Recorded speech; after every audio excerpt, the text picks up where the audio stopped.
Welcome again to another episode of Fighting with the Baron, Polearm against Pell. Now, this is where we're going to talk about from the class portion to actually learning to do the movements and striking. So, one of the first things we're going to talk about is range. So in the first class, we talked about the first thing you need to learn is to use a thrust. Okay? It's the longest range you got. It's the first strike you're always going to have. So, one of the things I told you before is usually you will start with right arm dominant bat for thrust. Now, you should always practice. Say you go 5 to 10 strikes with the right hand, and then you slow down and you do 5 to 10 strikes with your left hand. You need to start understanding how just not always thrusting with the right, you'll need to start working with the left. That'll help you with developing additional combinations. Okay? So, obviously, if it's the right hand back, left leg's going to be forward. Now, one thing you want to make sure you definitely do not do is overextend your shots. Okay? What you want to do is you want to be able to get a good, comfortable thrust with your stance and your body form and your position. So, for me, that would be right here. Okay? So, I can go take a half a step back and then thrust.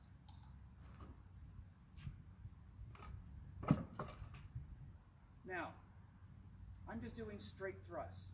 I'm going to show you next how to rotate into a thrust. Okay? As we said in the class, what you want to do is, if you're going to be going to the outside part of the body, you want to rotate your wrist to the inside part of their body. So for example, if you are going to take a step right, you want to be able to rotate left. Okay? Now, why do we do this? You're trying to make sure you're keeping your point of aim not moving around a lot.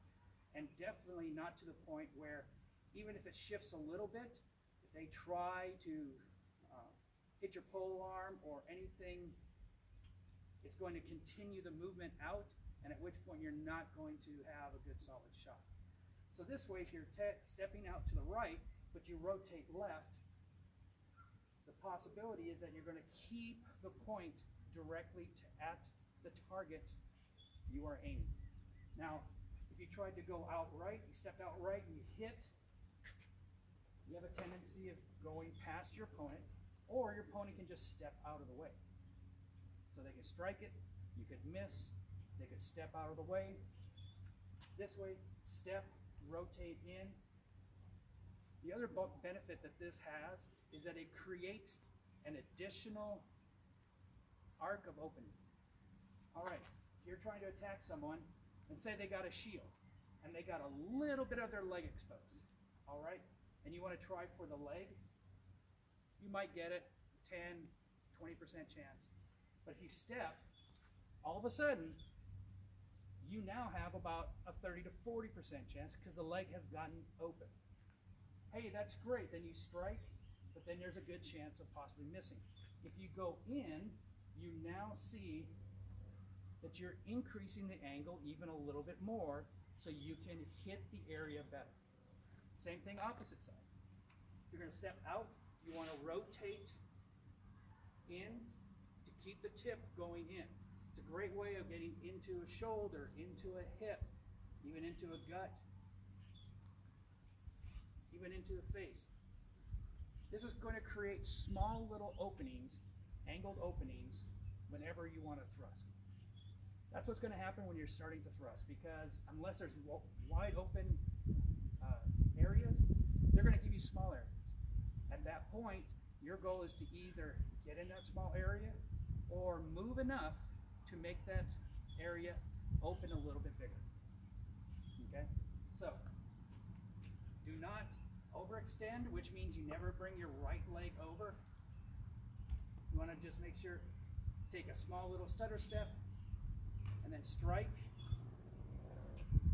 take a step out, strike, rotate in, step out, rotate in, strike. Now you have range. Plus you also have the first strike. Okay. Now, this is when different people are going to be either really good at medium range or close range.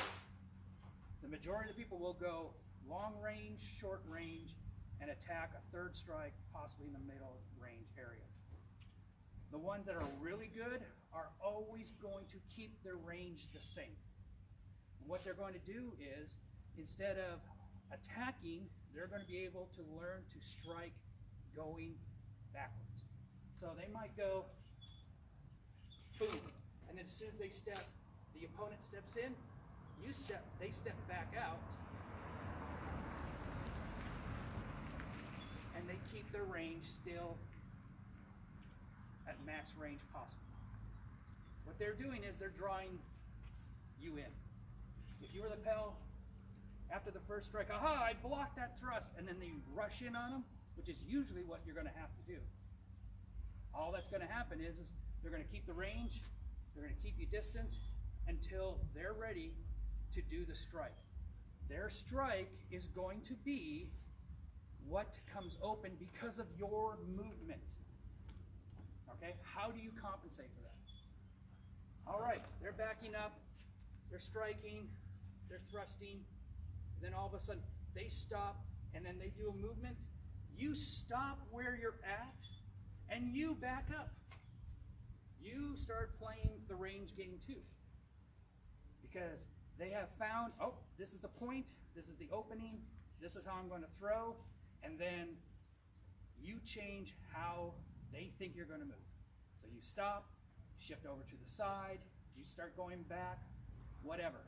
You don't play their range game. Now, it's going to be different, of course, if you're fighting against a sword and shield person or another polearm person, or you got a 6 foot and you're fighting against a 9 foot spear. I was always a 9 foot spear person, and I loved it when polearm people would come rushing up on me. Why? Because I would just drop my tip, bring up my shaft, and I would just do huge blocking movements like this. It looked weird, but no one hit me because I had 9 foot of a cone of arc to their 6 foot trying to strike surface. And I just run away backwards like this, and I run towards someone that could kill that polearm person. It might sound weird, but later on when we start doing into small group tactics, I'm not a tall guy.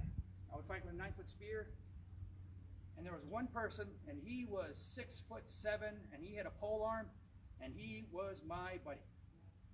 Anyone that came rushing up, I would just drop the spear, and then as soon as they came close enough, I would raise the shaft, push them over. They would come offline, get off balance, expose themselves, and that polearm would destroy them. Those are small group tactics, like I said, we're going to talk about later. But everyone thinks, oh, well, you can't really do much with a 9 foot spear. You can do a lot with a 9 foot spear. You can do a lot with a 6 foot polearm. It takes practice. It takes fighting different people. It's talking about fighting against different styles. How does a polearm person fight against a Florentiner? It's an amazing image. If it's really good, it's phenomenal. If it's horribly bad, it's something that you just don't want to watch. And if you tape it, you show it to everyone and saying, oh my gosh, look at this. So, nice little tangent story. We'll get back to this. So, after we do the longest, which is thrusting, now we need to figure out our striking range, okay? Because we go thrusts, strikes, and blocks. Now remember, if you get really close, most people have a butt spike. That is also a striking surface, okay? It's much easier when they come in really close to come in or step over to the side, right to the hip. It's one of those things you need to work on. It's different than this. It is essentially, it's a back stance, which means that you usually have your left foot forward, not your right foot. Bring your pole up to the right side, thrust down, or bring it up over, thrust to the head. Okay? So, the 2 is the long range and the short range. If you try and do that with the front, it's going to look weird, it's going to feel awkward. This is easy, comfortable, and very accurate. Now, striking.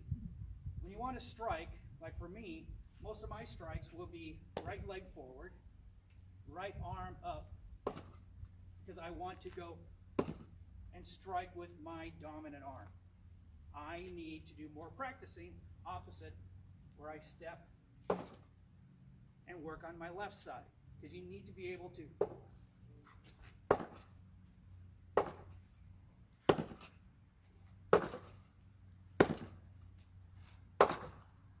do both. Now, as you can see, this is medium range. Close range is essentially about half the distance of your weapon. Okay? So here, as you can see, my handguard is low and shy of medium, halfway through. When I get really close, all I do is I raise this hand up to here, this hand up to here, and I start striking that way. This is where balance and understanding of fluid movement with, essentially it's almost like a bow staff, but you don't strike with the bottom half, it's just thrusting. So if you're used to bow staff techniques, hey, that's great. You got to focus on striking with only one side of it. So get back to the first strike.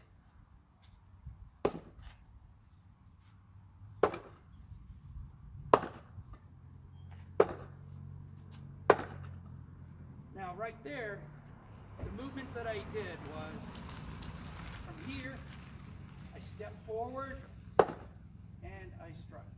Now from here, I shifted and I moved my right foot back and struck. Instead of just throwing my left hip forward or my right hip forward, you also have to learn to strike by stepping back. Now from here, I'm going to step back with my left.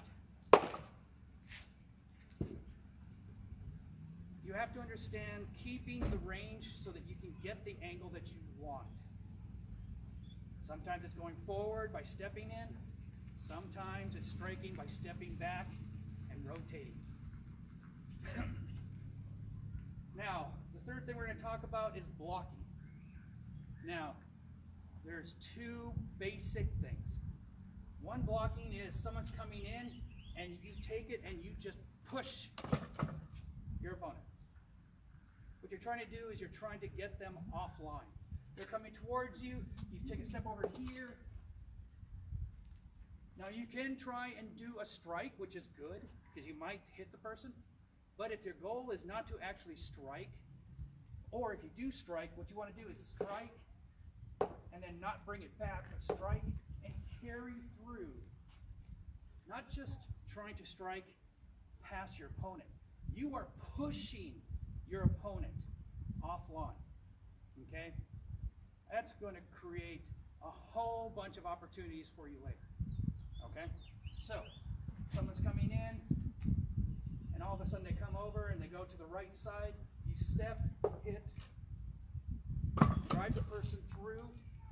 That stops their movement forward, pushes them off to the side, keeps you still within your striking range, and leaves a whole bunch of openings for them to recover from. Okay. The next one is going to be close-in blocking. Okay. Blocking, when you're in this close, you're going to get a lot of people that are going to do a lot of this. And then they're also going to do push with it. Block, block, block, and then push you off. When they push you off, that's in their mind, they're going, all right, now this is when, say, another polearm person is attacking you. Strike, strike, or block, block. Now all of a sudden you realize, hey, they're about ready to attack. They see a huge opening on my right side. All right. Then they start the movement, and then you push them again to get off. Pushing is a very important aspect of blocking. It's just not blocking shots, it is pushing to destroy your enemy's entire shot combination. Now, trying to strike really close in range. It can be very hard. Some people get really good at grappling techniques. So they're coming in here like this, and then all of a sudden they'll come in and they'll do like a spin and strike down. Now, with any type of shots that you throw, usually what you do is you want to generate with your dominant side a strike, but you also want to control, and the control is done by the left hand or the opposite non-dominant hand at that time, which is in back. Now that doesn't mean that you just do two gigantic movements. One is a strike, and the other one is a pull back. Okay? What you're doing is you're positioning, and then right when you get it, you're generating both positive force and counter force. So strike that's coming in here plus additional speed by bringing the other arm back. So that is when you go strike, commit. And again, that also gives you enough force that if you don't land, you can still continue to drive your opponent off center line. Now, one of the things I was taught by someone in Missouri, we're fighting, we're running across the field at each other. He came in on me, I came in directly on him, and I was like, all right, now this can be done with both polearm and greatsword.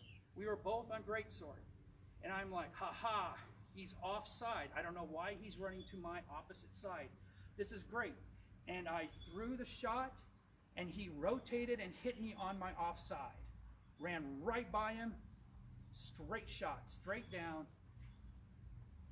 I'm like, how did he do it? I can't figure this one out. And I found him afterwards. I said, dude, you got to tell me how you threw this shot, because I don't know how you did it. I don't see how you could have. He goes, because when I was coming in like this, right at the very end, I rotated my hand and I was able to throw, instead of trying to go like this, which is a very awkward movement, rotated the hand and came in straight underneath, got me on my complete right side.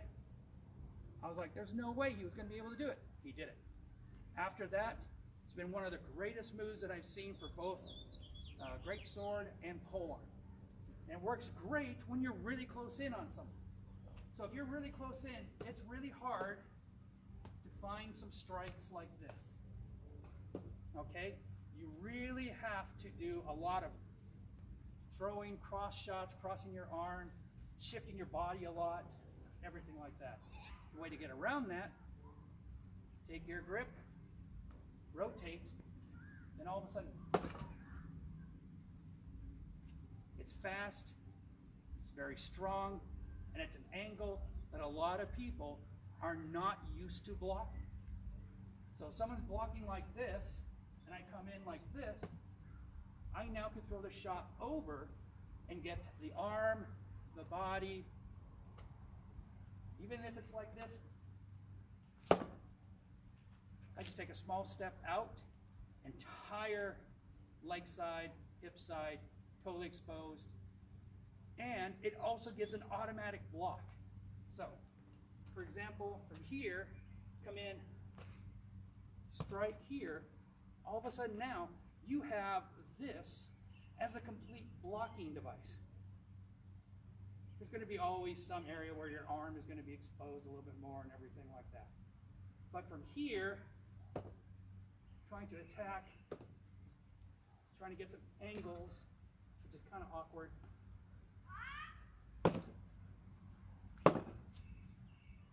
I didn't have to change my stance, do very little movement, generated more force, and generated a now totally vertical blocking defense. Now, of course, if you're like this, you can't go back and, okay, that's just awkward. When you get in close, strike, you have to change, drop a guard from, or drop a grip from one of your hands, change your guard position, everything like that. But like I said, whenever you're practicing on a Pell, the most important thing is to think of the combinations you want to throw. Okay? So you're like, all right, I want to do a thrust, a block, and then a butt spike. Okay? Step out, rotate in, come up, block, butt spike. Okay? All right, now I want to go and do the person's going to come rushing in on me, so I want to do a block, butt spike, and then a retreating shot of some kind. Usually, like I said, retreating shots are really good, because especially if you throw them towards the waist and legs, because you're trying to get out of there. If they try rushing towards you, you're stopping their movement. And usually they're so engaged in a high block that they leave their legs and hips open more. So,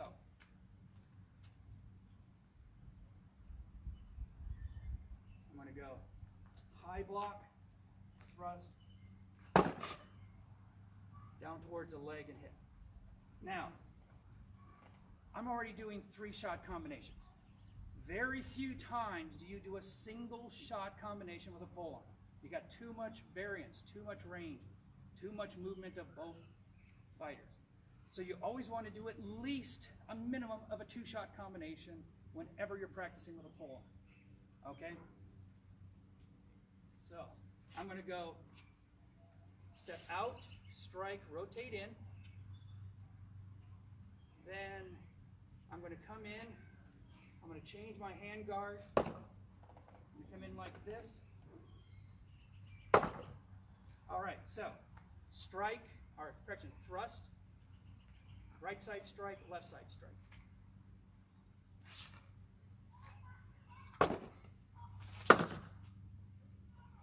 As with everything, you step first. So as with everything that I've said before, whenever you're doing something, if you're having trouble moving or the shots are bad, it usually means that you're trying to move your arms or your body before you're trying to move your legs. So if you need to, go thrust, step,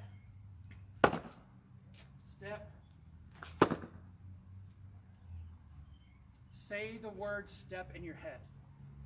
Then you say it out loud.